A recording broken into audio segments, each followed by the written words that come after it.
We've talked about Bitcoin as money, but sometimes money has a lot of elements as store of value, medium of exchange, unit of measure, and it can be simplifying and clarifying if we just focus in on Bitcoin as an asset. So Bitcoin is digital gold. And if we use that metaphor,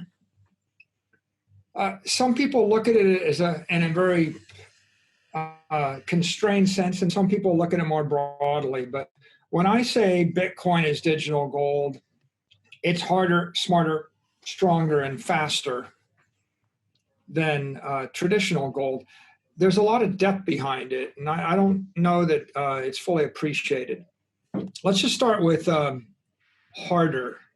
We talked a bit about how Bitcoin is harder because it's 21 million cap, and its stock to flow is exponentially going to infinity. And that's the easy part of harder, because you're exactly comparing it to gold.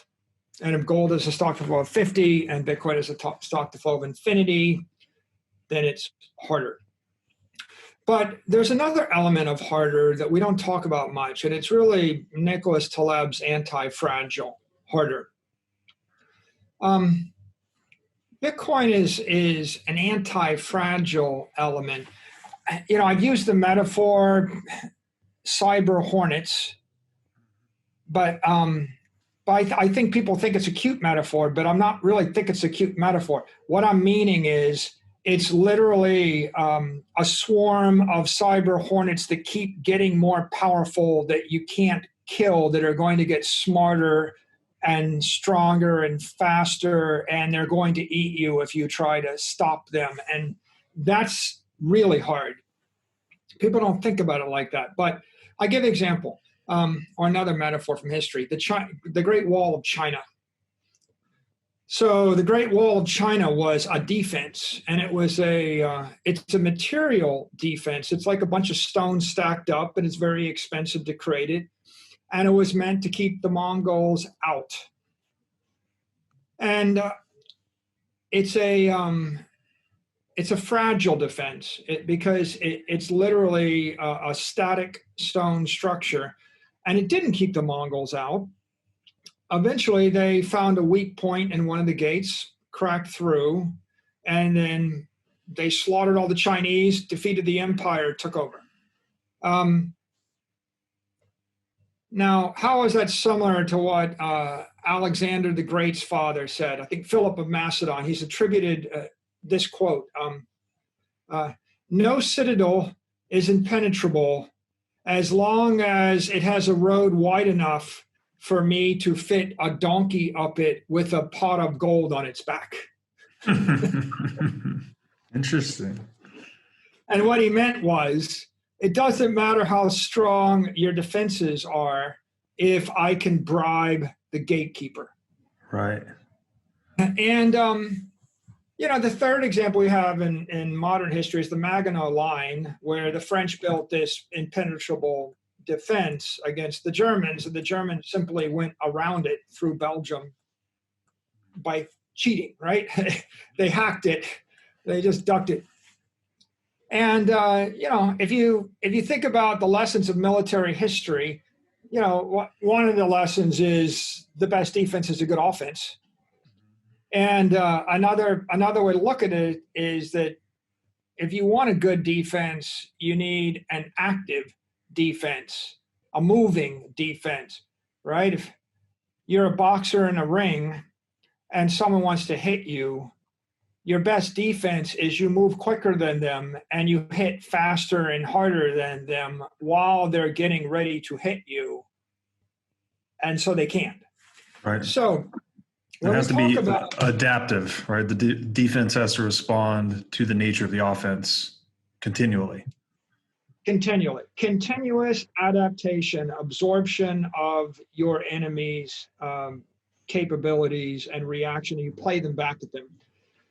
And so when we think about gold, right, I've affectionately deemed gold a dumb rock. It's a rock. It's not intelligent. It's not a life force. A coral reef is a life form. All forms of life, they're living. right? They're adaptive. If you kill the weak element, the ones you didn't kill get stronger, right? With regard to Bitcoin, it's composed of a number of elements. There's software. The software is running on hardware. The hardware is running in facilities that are plugged into the firmament of some domain.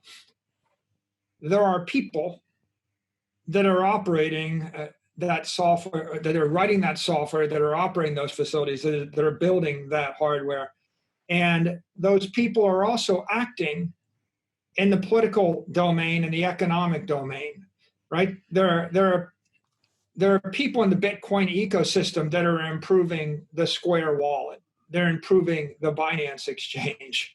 So they're improving the back-end server exchanges. They're improving the front-end client software. They're improving the hardware wallets.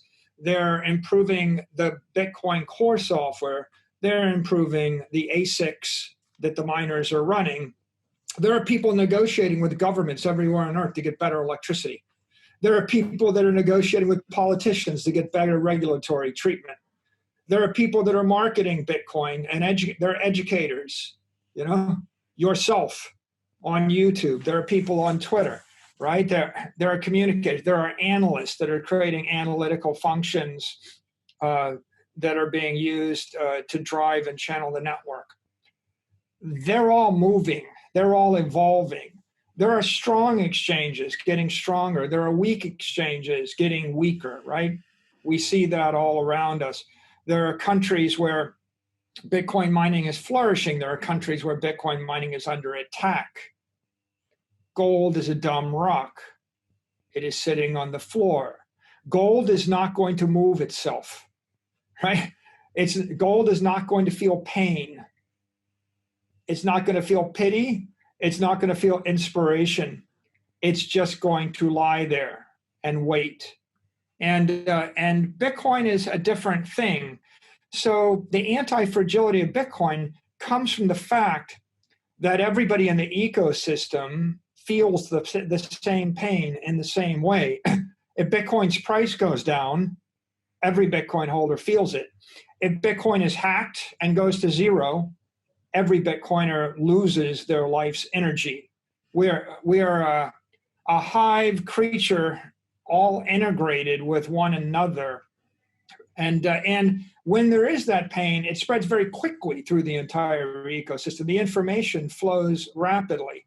So if we consider threats to Bitcoin, like a lot of people, they always whine. I hear this whine. Well, what about the quantum computer? What about the quantum computer? And I want to say, yeah, and what if an asteroid hits the Earth and kills us all? Or what about pocket thermonuclear pencil that blows up the entire universe? And what if your enemy gets it before you get it? There's a lot of silly notions of that. What if someone has the impossibly powerful weapon and they're evil and they decide to use it on you? You could look at it that way, but I think a more constructive way to look at it is if someone comes up with a computer that runs twice as fast as the current computers, the most profitable use of the computer is Bitcoin mining. If someone comes up with something that generates SHA-256 crypto hashes faster than the current generation of Bitcoin mining equipment, the most lucrative thing you can do with it is plug it into the network and start to contribute more hash rate. And so who do you think is going to notice first when that thing happens? If someone comes up with a better piece of, well, what happens when it gets so powerful they can break SHA-256? Well, dudes, we're just going to go to SHA-512, or we're going to go to the next thing, 1024. And anybody that ever studied computer science knows we start with 16, go to 32, go to 64, go to 128, 256, 512, 1024, and so on and so forth. And the numbers get pretty freaking big. And then when they get done with that, they flip to the next protocol, the next protocol. So